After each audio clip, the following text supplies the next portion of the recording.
Okay. So, our format calls for a speaker meeting tonight.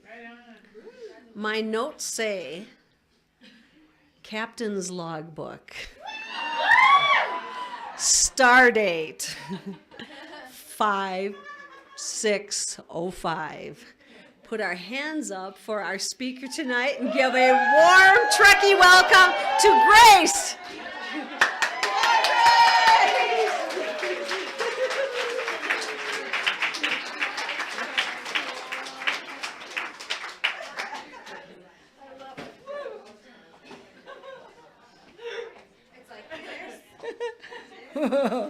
Hi, I'm Grace Lee Whitney, and I'm a grateful, sober alcoholic.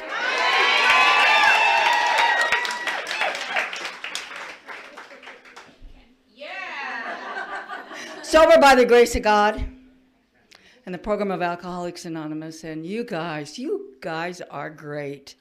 I'm so happy to be here. And I want to thank Karen for inviting me, and Julie and Debbie, my friends from Fresno, for taping and for being here. And the committee has just been phenomenal. And Kathleen with my beautiful bed, and I got the penthouse up there. And I've come a long way, paid a lot of dues to get this position. It's from the other position to this position.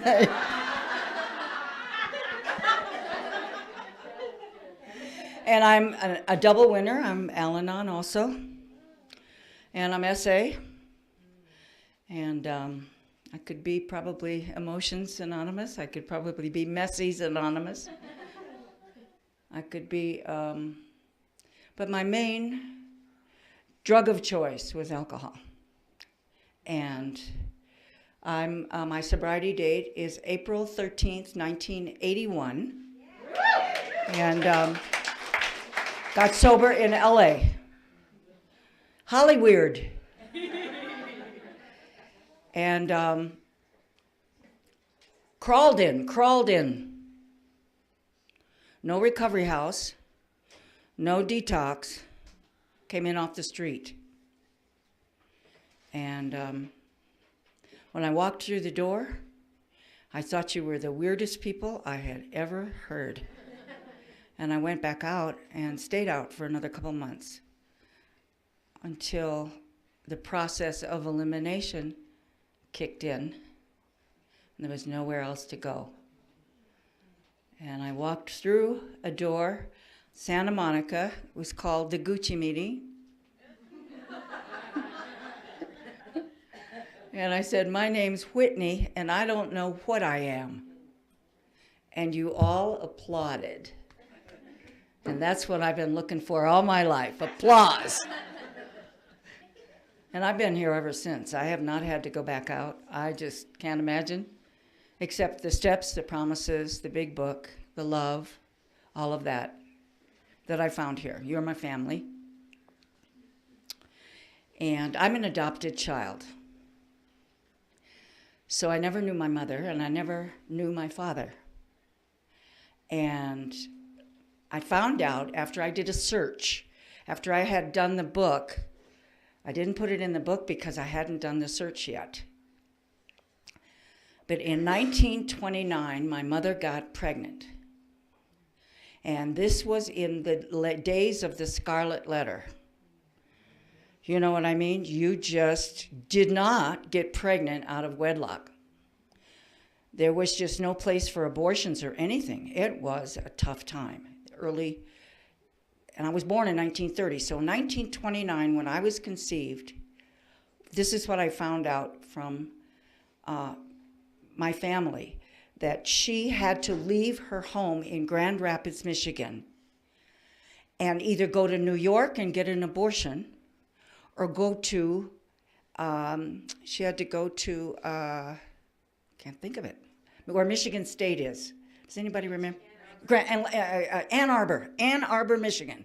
She had to go there and have the baby and stay away from home and become a domestic and work and then either keep me, well, she couldn't keep me. She couldn't keep me.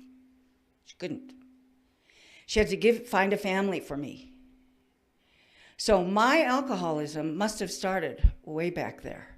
I really believe she died of kidney failure, and I think maybe she was one of us. Because the parents that I was put into, the adoptive family, were clean and sober, didn't drink or use. And where did I come from, So it started way back there. And when I did my 4th step, I remember,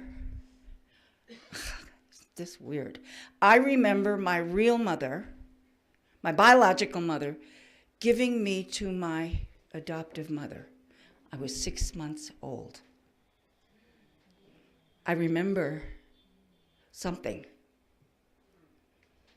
And in my 4th step, it came out. Because I had blocked out from 10 years and under. I didn't remember anything.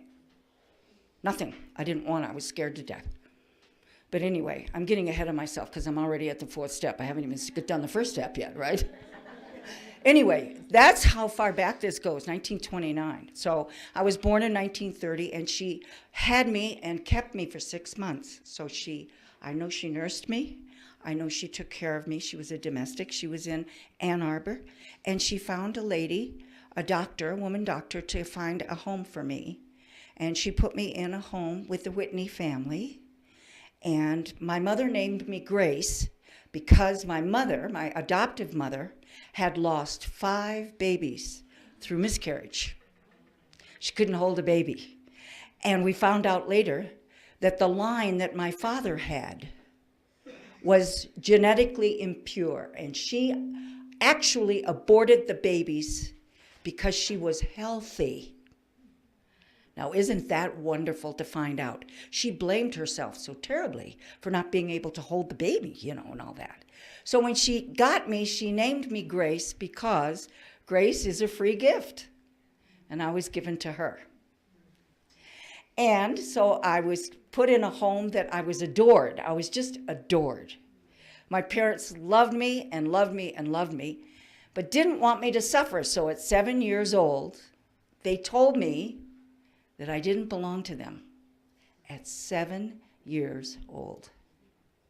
I can remember, totally remember, sitting on her lap in a rocking chair and her holding me, telling me how much she loved me, that I was chosen, but that I didn't belong to her, that she was my adoptive mother. Well, what I did is I copped a resentment.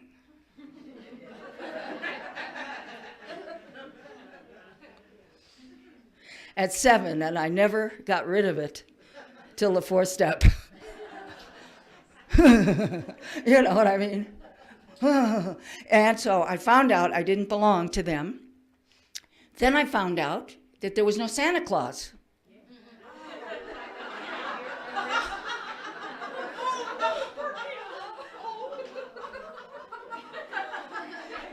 What kind of a world is this? There's no Santa Claus. So then there must be no God either. There must be no God either. And people lie, and I don't trust anybody. So I'm going to do what we all did. I put up like a barrier. Bless you. And I just tried to make everybody love me. I was the biggest people pleaser that there was. I would have done anything to get your love. Anything. Bless you again. Anything. I became a high achiever in sports. I won the Decathlon Award.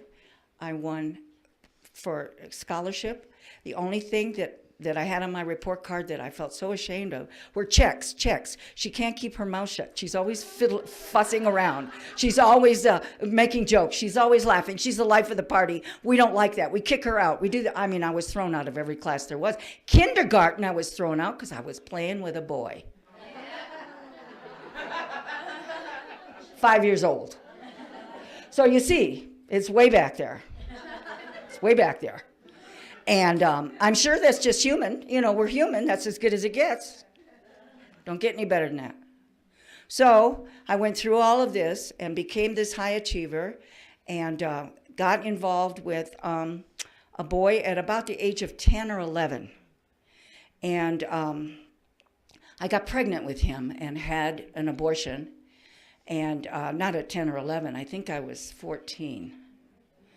My first abortion. And of course, I am an adopted child. And here I am killing this baby. So it was awful. It was awful from that. I just kept doing things that I kept doing the wrong thing. What's the matter with me? I hadn't even had a drink. Well, yeah, I had a drink at 13. Southern Comfort, my first drink. In the backseat of a car with a boy. That's all she wrote. I just kept going like that. And cute boy, very cute boy.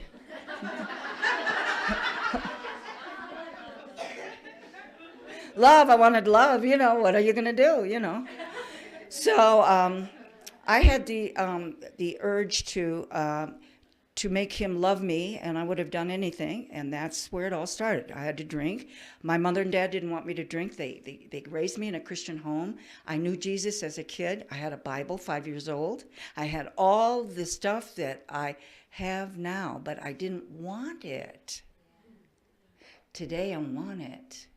Back there I didn't want it. It was a hindrance to me. I wanted to have fun and be bad and go out with the other, I just couldn't stay straight. I couldn't stay straight. And so I just wandered. I wandered to doing things that I just kept sabotaging my life.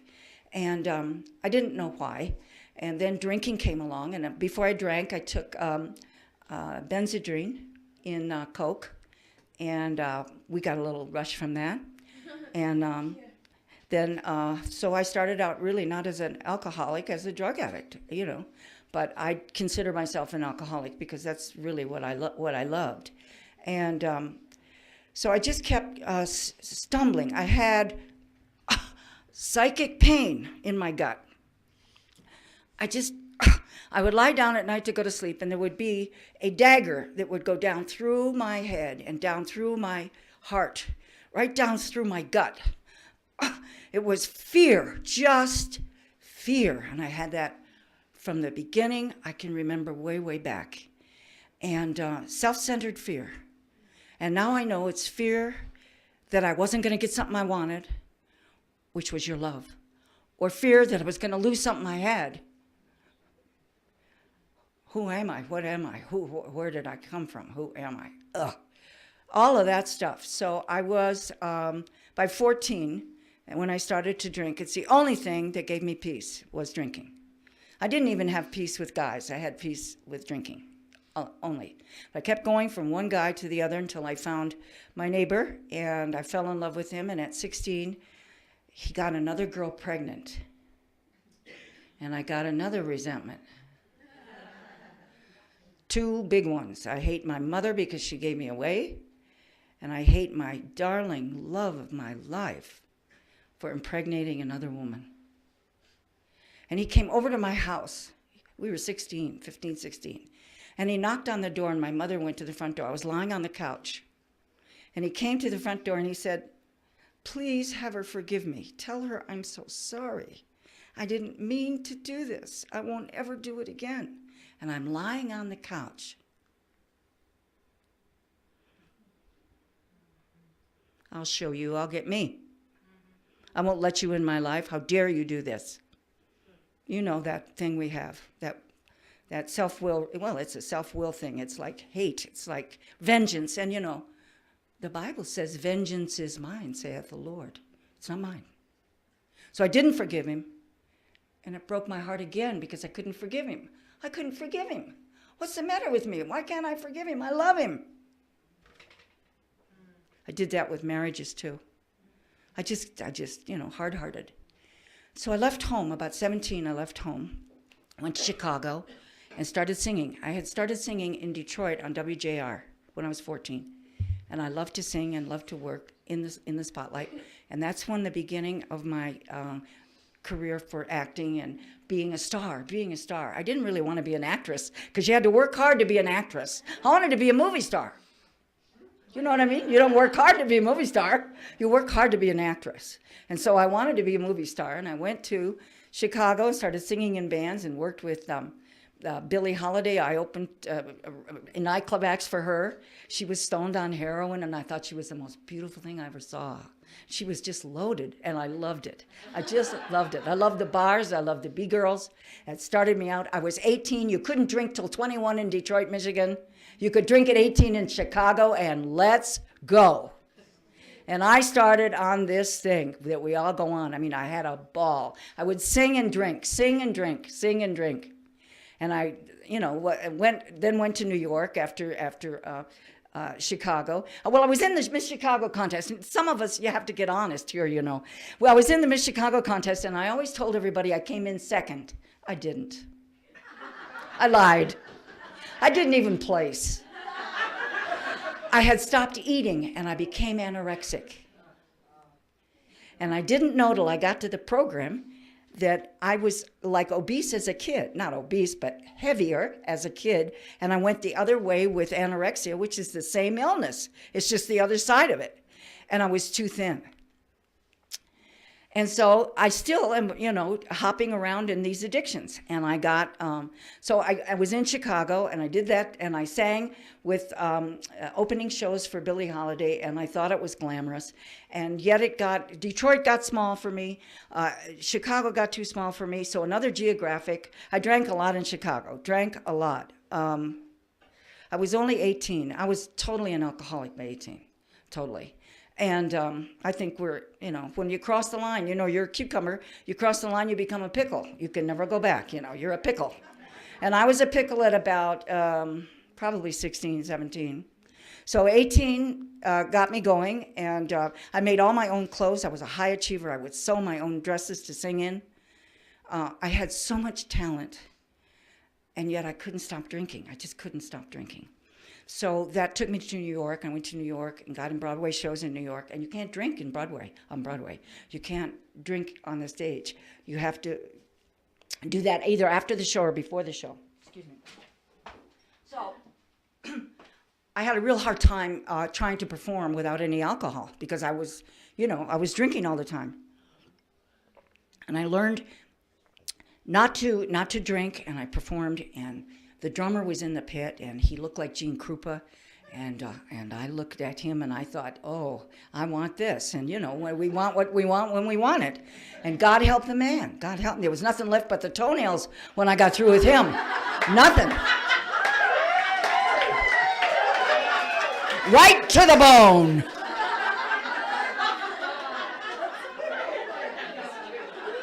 And we lived together. This was 1950. See, 1950, nobody did it then, nobody. I was just way ahead of my class. We lived together, and the only problem was he didn't like girls. I said, don't worry, honey, I'll fix that. So I tried to fix it. Got good, kept going. We did shows together. We traveled all around with the show. The first show was, what was the first show? I think it was Top Banana. Does anybody remember that? It was Phil Silvers and Jack Albertson, some great actors, Kay Ballard, some really good vaudeville stuff. And we traveled around with that show. And then the next show was Pajama Game. And that was with John Raitt, Bonnie Raitt's father. What a hunk he was. He was cute. And we did, and I understudied the lead, Janice Page. You know Janice Page, the actress. This was 1950, maybe 56. And I was already out in L.A. I'd moved to L.A., and I was doing shows. I did the Ernie Kovacs show and did live TV, 3-camera live TV, before tape. It was great. What an education. The School of Hard Knocks. I never went to school, really. I went to high school, barely got out. Didn't go to college because I went right on the stage. So it's the School of Hard Knocks. That's what I went into. But that I wanted to be a performer. I had to have all that love. It's a narcissistic business. It's just and Hollywood will chew you up and spit you out. That's what they do. So you have to be really strong, not drink, not use, And that's how you get through Hollywood. I'm not kidding. The actors that don't drink and use make it. It's only if you drink and use that you get fouled up. It's just totally, very obvious to me. So anyway, I went to New York and did all that. Fell in love with the drummer. We lived together in these hotel rooms, and I was guilty, a little bit guilty, but I was drinking, so he didn't like me to drink, so I started sneaking. So I love to sneak. Now that's really fun, sneaking. When nobody thinks you're drinking, sneaking. And so I would do that, and I would gourmet cook. And I would put all the booze in the coffee cup. I drank all kinds of stuff in coffee cups. I still do. Here I am, still with the coffee cup. I leave meetings at night. I'm the only one walking out of the meetings with the glass or a styrofoam cup. I still carrying this around from way back there. Anyway, I learned how to cook, and I wanted him to marry me so bad. So I converted to Judaism, which he was a Syrian Jew. Now, can you imagine this? This is Syria, who's against the Jews, and he's Jewish. This was a real education for me.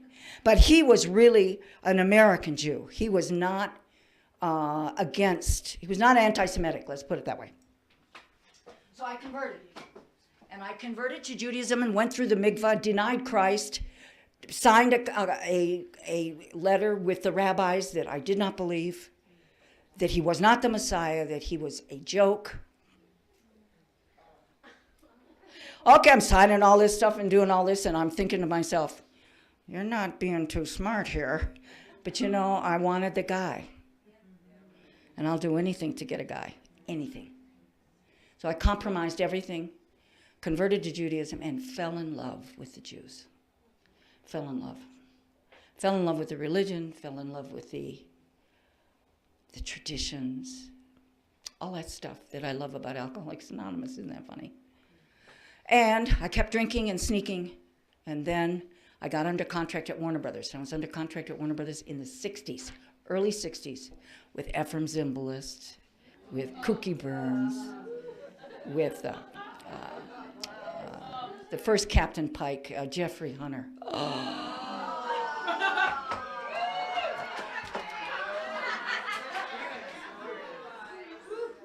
What a hunk he is. Those blue eyes, beautiful guy. And he was the first captain on Star Trek. He was Captain Pike.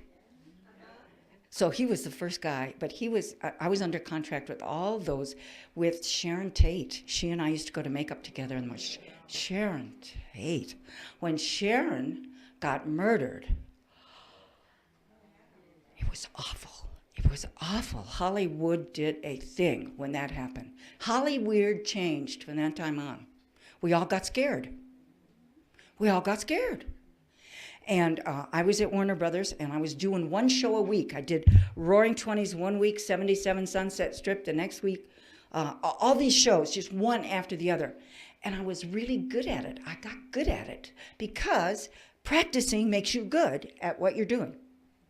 So I became good at it, and then Gene Roddenberry kind of saw me and had me try out for this space thing. And I saw the pilot, and I thought, my gosh, this is the weirdest thing I have ever seen. I mean, this was 1965. But he liked me, and I had done a lot of work, and he saw a lot of film on me, and I was to be the innocent sex kitten, space geisha, Captain Kirk's main squeeze. So that's what I was supposed to be. And they had us in pants. The first uniforms were pants and tunics, nice looking.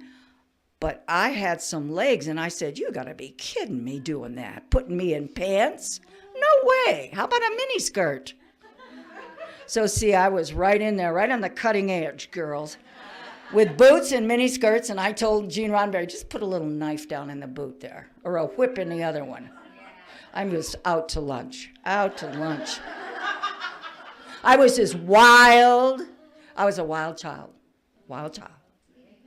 And then I got some power with this television show. And I had to get skinny. So what do you do when you got to get skinny? You'll go to a Dr. Feelgood. So I got on speed. So I had speed to get up, and not eat and get anorexic again one more time. I had alcohol at night to come down. And I had been drinking since 14. I was 14, 24, I was 34. It takes 20 years to cook an alcoholic. So I had become a pickle. And I went into work one morning. My face had all blown up. It was the allergy kicking in. 20 years took. The allergy with my face. And they put me in makeup, and the makeup man went, "What happened to you?" This was just in one day I did it. Just crossed right over. And I said, "I don't know. I guess I didn't get enough sleep." It was the combination of the drug, the alcohol, and those years. Just those years. And they just couldn't do anything with me. Some of the episodes, you can see it. If you looked at the old episodes, there are some close-ups of Janice Rand where you can see the alcoholism. Look for it. It's interesting to see. In other episodes, you can't see it. But when it started, you could see it. And I can see it in people too, now, from what I had to go through. So I went and went in. They couldn't get me to look good. Some days I'd look great. Other days they couldn't get me, we couldn't get it down. The face would not go down. So I did about 6 episodes like that. And at the end of the 6th episode, we had a big party. We had rap parties every Friday night, rap parties. Lots of drinking, hors d'oeuvres. They treated us well. This was the first color TV show that NBC picked up. It was to sell color television. That's why they hired Star Trek, to sell televisions. 1966. Lucille Ball was the first producer of Star Trek. Paramount thought it was just crazy. It was dumb. They thought Spock was like the green man with green blood and these pointed ears. This will never sell. This will never sell. Sure. Anyway, that's the way they felt about us. We had to create everything from scratch. We were under pressure. I was under such pressure. I don't know how I did it. The pressure. I had my 2 kids. I married this darling Jewish man, had converted to Judaism, was going to shul, had the kids in yeshiva, cooking, doing all this stuff, trying to satisfy him, trying to satisfy whoever I was with out there, trying to become a star, trying to learn lines while drinking. What am I going to do with my face? I mean, insanity. Now, I didn't get sober till 1981. This is 1966.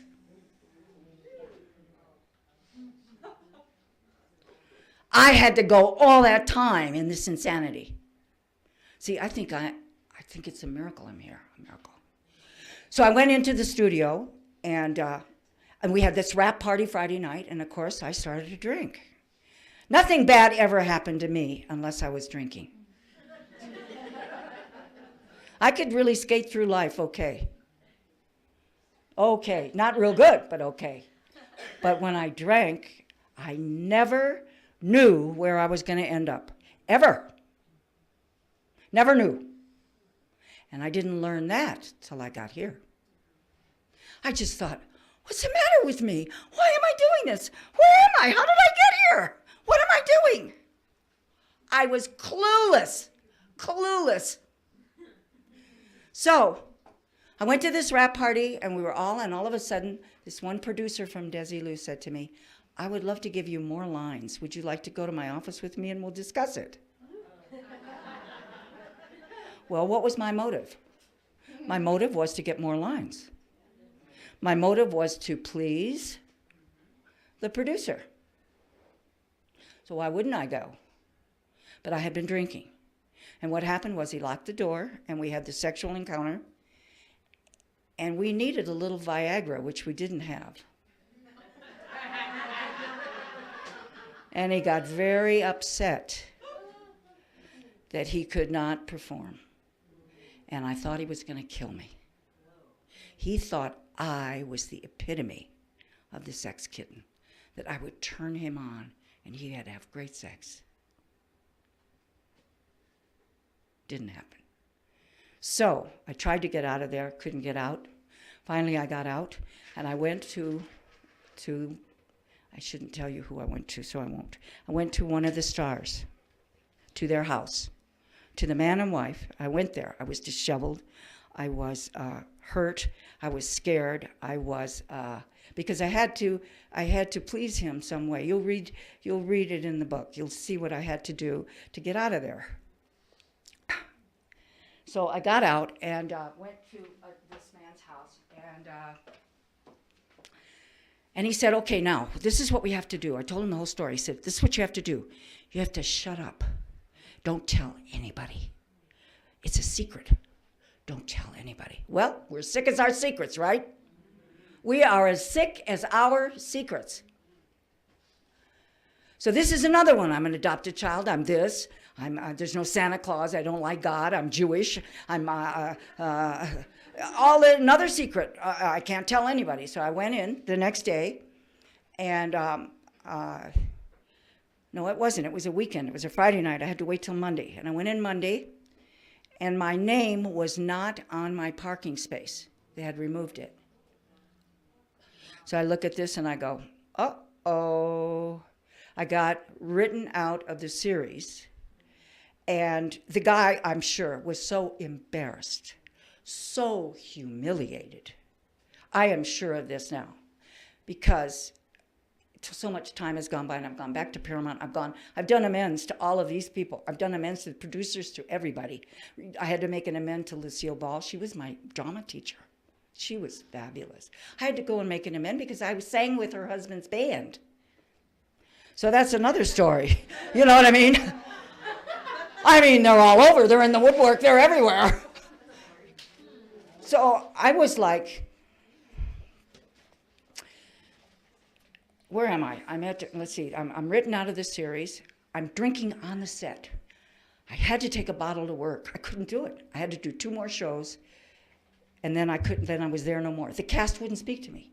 Nobody. They were terrified. They were horrified. If I could be written out, because I was so popular, if I could be written out, what could happen to them? And it just freaked everybody out. And so I don't know what happened to me. Life was never the same. And I just tried to drink myself to death. I didn't know where to go. I would go home and tell my husband, and my husband would tell me, well, you're leading all these guys on. No wonder you're doing this. And he would tell me the truth, and of course I didn't want to hear the truth. And finally I said, okay, you're out of here. I divorced him, and I had 2 beautiful children by him. I sabotaged that marriage. I loved him like I loved my first boyfriend. I loved him. I couldn't forgive him. I couldn't do it. You know, if you don't do it my way, you're out. You're out. So I sabotaged my life with him, and my kids cried. They didn't want me to divorce him. You know what? I couldn't help it. I couldn't help it. And I just kept going. And then I started the bars. I started going back to the bars without the marriage. You know, I had my kids at home. I got a babysitter, not a babysitter, a live-in, so I could go.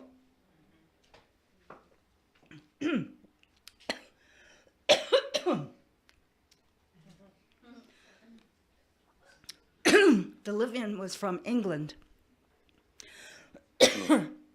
We did a lot of Star Trek conventions in England after I got sober. Excuse me. But this lady came and babysat while I went to the bars, trashed the rest of my life. Then I met another musician. My first husband was a drummer. Second husband was a musician. I met him. I fell in love with him and took him as a hostage. He was already married, had 2 kids. Didn't matter. Come be with me. You have to come be with me. So I took him away from his kids and his wife. And he finally got away, but there was nothing left of him either after I got through with him. But I got sober with him. I got sober pretty soon. So this all went, and then I started losing my hair. Clumps. It was coming out in clumps. I wasn't eating properly. I was drinking a lot. And I got bleeding gums. All my teeth were loose. I had the hair falling out. I was cheating on my husband. He lost about 15 or 20 pounds. He went down to just a skeleton. And I was in the discos. This was disco. I went to the discos every night, didn't get out of bed till noon. I don't know how the kids walked to school. I was just, and yet I love my children, and I just tried to do the best I could. I got into the Beatles. That was when, the Beatles started coming in. And then I got into music and got into dancing and got into the crazy, I'm running as fast as I can. I hated myself. I felt like I could do no right, that I was a misfit. Do I dare say it? I was a slut. I couldn't carry on right. I hurt everybody I touched. I was a tornado running around in people's lives. Then I met a lawyer from the Pacific Group, and I started going out with him, and he was drinking with me and going to AA on the side. Nirvana. Good. How fun. How come you're drinking with me and going to AA on the side? He said, well, they do it their way and I do it my way. I said, my kind of alcoholic. My sponsor told me that you attract what you are and that he was your angel. He came to show you how bad you were. So I took up with him and we went all over, and I trashed the last part of my life with this guy. He was also married. First amendment I had to make in AA, keep your hands off your sister's men. These are your sisters, hands off. Fabulous. Set me free. Set me free. So, we using with him, came home to my husband. My husband smelled of perfume all over his beard. He was doing to me what I'd been doing to him. But I wouldn't take it because of the double standard. I can cheat on you, but you can't cheat on me. You know how we are. And I was going to a shrink, and the shrink said, well, the shrink lit up marijuana in the office with me.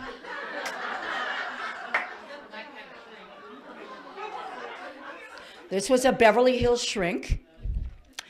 He was using crack cocaine. He was smoking it. And he was not snorting in the office, but smoking with me in the office. And I would walk in shorts and see-through shirts. This was the very end. Bo Derek wig, red Bo Derek wig. I'd had my face done. I had my boobs done. I wore high heels, and I was 51 years old. I was walking the streets like this. And I went in, and he said, you know, honey, you're not a 10. You're an 11. So see, I had to get really good looking to lose everything. I had to get good looking because once you have all that face done and all your boobs done and you get everything done, you want to go show everybody how cute you are. See how cute I am. I'm not the only one that does it, you know. A lot of Hollywood actresses do this. I mean, this is what we're, you know, sex is it. You can get anything you want with sex, can't you? You know, I'm going to say it on the tape. I don't care who hears it. Pussy power.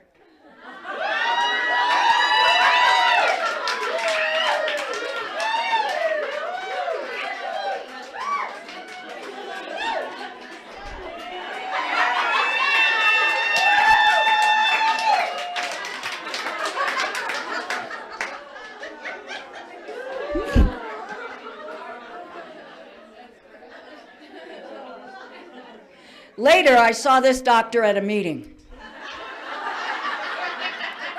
I started dating him, and my sponsor said, honey, you know, it's either a 12-step call or a date. That's all it's ever going to be for you from now on. This is after I got sober. You're either going out with these guys because you're going to 12-step them, or it's a date. And you have to make up your mind which one it is. Isn't that interesting? She was a great sponsor. Anyway, I'm still bottoming out, and let's see, where was I? I was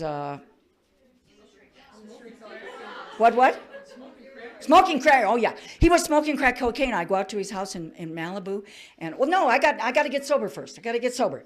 I was going to the lawyer, and I said, well, and we just debauched and debauched until I could not do it anymore. And there was this too sober. I started working for him in the office, and in his office downtown, he had two other alcoholics in there. Harvey P., who was my Eskimo in LA, they call them Eskimos. He was the secretary in the office, and he was working at the Midnight Mission with Clancy I. Hardcore Clancy. Okay, I'm coming and I'm drinking in the bars, I'm servicing the boss, and I'm coming into the thing crazy. And I got down on my knees in front of Harvey P. and I said, he kept trying to tell me, honey, you're sick. You are sick. You are a drunk. Why don't you come to a meeting? I don't want to go to those meetings. You have to, honey. You're sick. Finally, through the process of elimination and things I can't go into here, it's long, drawn out. Dogs dying, father dying, all that stuff we have to go through. Husband with another woman, smelling his beard, chasing him with a butcher knife, going over to her house, and drinking again. I went 6 years without a drink, by the way, and went to non-habit-forming cannabis. I got to tell you this. My second husband was a dealer. He was a school teacher dealer. So was his daughter. And I thought that was the coolest thing I'd ever heard of. So I grabbed him, I chased him, married him, took him away from his wife, married him, we smoked crack cocaine, and I stopped drinking alcohol because my hair was falling out and my teeth were falling out. And I thought, what am I going to do? And I heard William Rader. Do you remember William Rader on TV talking about the dis-ease of alcoholism? Not wasm, ism. Dis-ease. And I thought, dis-ease? He says, yeah, right here.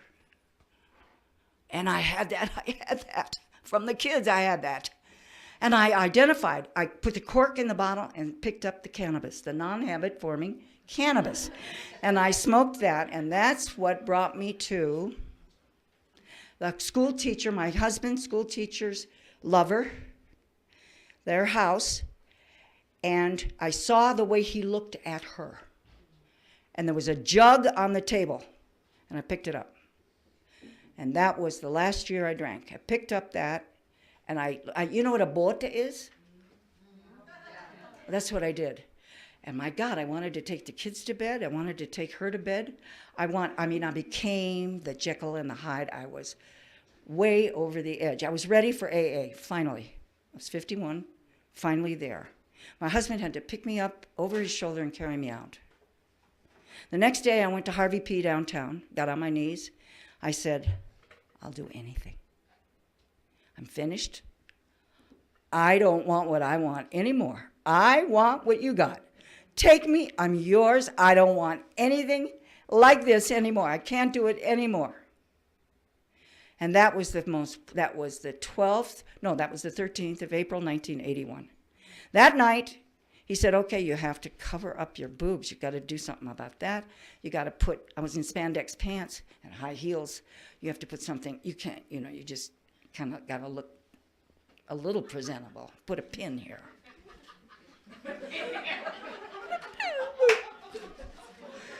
He says, I got the coffee commitment. Meet me a half hour early at the meeting. And I walked in that meeting, and I have never left. I walked in. I helped him make coffee. Wait. The miracle happened in just another hour. One more hour. I made coffee. I saw all of you. You were all there. And there were producers, actors, directors. It was right in the middle of Hollywood. It was right on Santa Monica. And it was beautiful. And I looked at all these people, and you were smiling, and you were happy. And I sat down, and they said, are there any newcomers here? And I just said, my name's Whitney, and I don't know what I am. And that's the applause. That's when you clapped, and I thought, I've arrived. I'm going to get an Academy Award. I mean, that's how actors think. That's all we want is an Academy Award. And that night, I got the Lord's Prayer. And I hadn't said the Lord's Prayer. Remember, I had converted to Judaism. So we were going to say the Lord's Prayer. Little did I know that the Lord's Prayer is a Jewish prayer spoken by the Jewish Messiah to the disciples. But see, I wasn't smart enough to know that yet. Here we are, and I'm thinking, oh no, God, oh no. And I said the prayer, and when we got to thy will be done, I looked up and I went, wow. Bang. It was removed. I got delivered totally right in that prayer. Holding hands with all of you. It was a feeling I had never felt before, and I've never had the urge to drink since.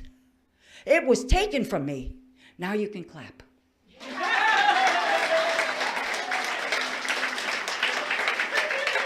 Then there was a little girl came to the door, and she had alcohol on her breath. This is after the meeting, the Gucci meeting. And I walked out, and she was standing at the door, and she was, I slipped. I had 9 months sobriety, and I slipped. And I put my arms around her. Now, I have 1 hour. I put my arms around her, and I say, it's okay, honey. You just come on in here. You're going to be all right. 1 hour sobriety. It's called 190. Bam! We are catapulted right from going down, down, down, boom, hello, all the way around to going the other way. And I started going the other way. And I remember driving home looking up at the moon, saying, oh, whatever it is up there, I don't know who you are, I'm ashamed, but I want what you got. You know, I wanted what you had. I wanted it. One meeting, just one meeting. And I found out there were other meetings. I didn't know. I thought there was only one meeting. 2,000 meetings a week in LA. 2,000. I went to the second meeting Tuesday night. At the door was my sponsor, who was secretary, and her husband, sober 9 years. Patty Hicks. I don't know if you know Patty. She's a main speaker. She died sober, but she died. And she gave me the big book. She wrote in the big book, this is all you will ever need the rest of your life. Call me anytime, Patty. And her husband, who was the greeter, took me right over to her. This is your sponsor. You will have her as your sponsor.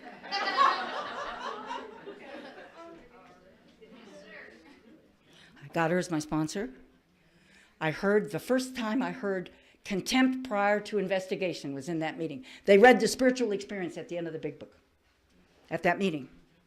And I saw on the wall, God, grant me the serenity to accept the things I cannot change. I saw this prayer. This is my second meeting only. And she took me from a doubting Thomas, totally doubting. She's the one that told me that you're not going to really feel good till you turn 3. It takes 3 years for the alcohol and stuff to work its way out. You're not going to feel good till 3. So you got to hang tough until you're 3. And 2.5 is a killer. And 1 is probably going to be the best year you ever have until you turn 15.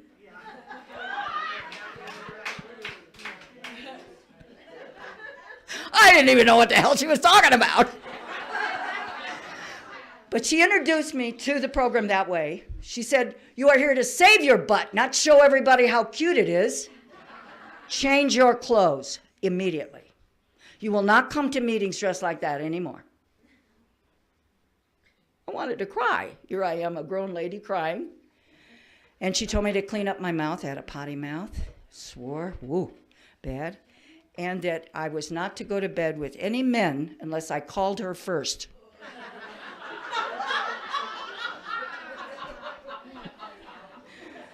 And then I, of course, never called her because I knew what she was going to say. At 9 months sobriety, one of the sober alcoholics, who was a porn king, that was my last going to bed. I went to bed with him and he beat me up. So I told my sponsor, she said, if you ever do this again, you'll die. So I had to go to SA. That's what started me in Sexaholics Anonymous. I had to do something with my lust, the need to connect with me and make me whole. Connect with me and make me whole. That's SA. That's what I was looking for. I would go down the street in these sexy clothes, and if you didn't look at me, I went home and changed and got sexier. I had to have the fix. Connect with me and make me whole. She said, now you're going to connect with him, and he will make you whole. Okay? If you say so. So I just did what she told me, And I went to, I did this first step, powerless, and my life is unmanageable and never will be manageable by me. Never again, ever. God is going to manage your life. You stay out of it. Your life is none of your damn business. You will abandon yourself and turn yourself over. Because what got you here is the other side. You must do that. And at 6 months sobriety, I'm giving you a panel at Sybil Brand Prison so you can see what it's really like. That's the prison for women in downtown LA. So I did my first 4 steps, 1, 2, 3, 4, and 5, in my first 5 to 6 months of sobriety because I wanted to go to Sybil Brand.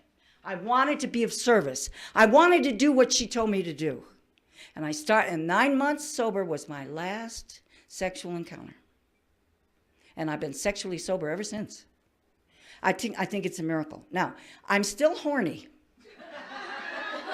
So if I met a guy that would marry me, I'd go in a minute. But none of them want to marry me.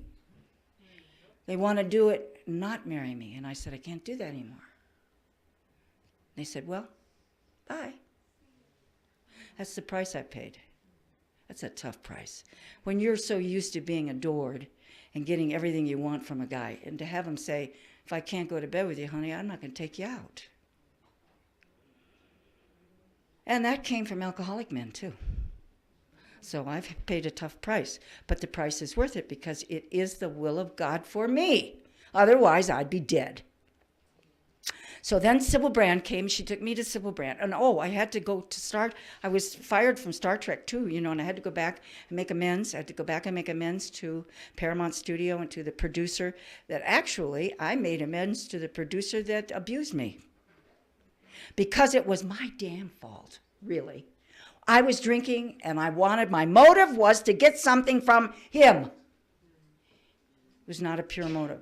My sponsor had me look at everything I did by motives, and cleaning up my act. And I just had to change totally. And then I got into Sybil Brand. And we used to sit with, you go to prisons. Do you go to prisons, you guys? You know how you're telling your story and they're all talking? None of them are looking at each other, but they're talking like this out of the side of their mouth because they don't want to hear what you have to say. And they're talking about this and they're talking about that. And I used to stand up there and try to get their attention, But you couldn't. I learned. I had a whole year in Sybil Brand. I went to a lot of prisons with her. I did my steps in the first year. At 9 months, I was invited to go to England. That's when I went to England. And the airplane carrying the big book, 12-stepping everybody on the plane because it's 17 hours on the plane and they're all doing cocaine in the john and toking and everything else. And I'm scared to death. So I've got this book and I'm trying to 12-step everybody on the plane. I mean, it was really ridiculous. I became an evangelist is what I became once I got sober. And but I stuck with it and I went to meetings, a lot of meetings. I went to 11 meetings a week for 7 years. I went to 2 and 3 a day. I didn't work. I couldn't work until I got a job with somebody in the programs that hired me. I got a job and I became a receptionist. I dyed my hair. I had red hair, dyed my hair red. And I was sitting at them. She said she hired me because I matched the colors in her office. My eyes were the color of the drapes. It was a beautiful office. On the cover of Architect's Digest. It was beautiful. The water was running down. They had a stream in there. And I had this red hair. So she hired me. She was in the program. And she fired me. She fired me because one day I was angry at her. And I took page 82 out of the big book. And I took it in her office. And I sat down and I read it to her. This is how I took her whole inventory. Can you imagine that? And she just listened to everything I had to say. Obviously, somebody else has done that. She listened to everything I had to say, and then she said, "You're fired." Kind of Donald Trump-like, you know. "You're fired." So out I went, and then I got all these conventions, and and went back into show business. Only I went back into show business with AA. And so that's what's happened. That's how the story goes. I don't know how much time I have. Am I out of time? How much time? 10 minutes? 5 minutes? 4 minutes? 5 minutes. I spend most of my time now praying without ceasing. Went back to church, something I promised myself I'd never do, ever. I went to Israel at 2.5 years sober and had a vision of the Lord in the Garden of Gethsemane. And because of the big book in the 12 and 12 talking about the Garden of Gethsemane, I looked at the Lord in my mind's eye in there, and I said, "Yeah, but I'm Jewish. I'm Jewish." And he looked at me and said, "So am I." And I got saved. I accepted him as my Messiah. And I became a Messianic Jew. And that's been the greatest gift I've ever had, because I've learned to deal with the Lord from both sides of the spectrum, from the Christian side and the Jewish side. And I believe I've become whole through that. And so my son, my youngest boy, I've made amends to my kids. I have 2 grandchildren now that have never seen me drunk. They're all just great people. I have a 30-acre ranch. I'd love to invite every single one of you to come. I have a stream running through it. I paid cash for it from doing all these conventions. I did 40 conventions a year when my book came out in 1998. And I took all that money and bought real estate. And then it tripled. So God has just given me everything. I worship the ground God walks on. And he does walk around my house, because I walk with him every morning. And I say to him, "How can you create this? This is God's creation. We are God's creation." And I believe God chose us. I think we're chosen to get sober and clean. And that's the message that I have. And I go to meetings almost every day. I love my Julie. I love Debbie. I love my Fresno sobriety is wonderful. We have a meeting in the park, Yosemite Lakes Park, where I live. That's down in Coarse Gold. And we have, I brought this for advertising. This is what we have for this is just one of the purses for our little convention in Oakhurst. It's a retreat but it's mixed. And we have it in August. So we'd like to invite you August in Oakhurst. So that's just down 10 miles from Yosemite National Park. It's beautiful. So I'm involved in that. So I know what this is, because our thing is it's just like that. Well, it's not as pretty as this. This is really the most beautiful. And Leonard Nimoy is up here. I called him and told him I was coming. And his house is somewhere around here. He's become a very good friend. He did the foreword to the book. William Shatner, I counseled him when his wife drowned from this disease. I said, "Are you going to marry an alcoholic? She's 9 months sober. Are you sure you know what you're doing?" He says, "I will save her. Don't worry about it." And she drowned. And he came home and found her in the bottom of the pool.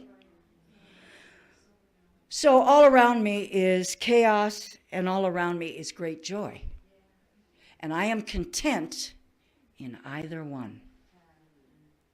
I am content no matter what happens, because it is God's will what happens. And I just love it. So my story is very simple. It's stop drinking and using, and honor God, and help another alcoholic on a daily basis. And don't get too many years, not enough days. Got to stay in the now. And I love you with all my heart. Thank you.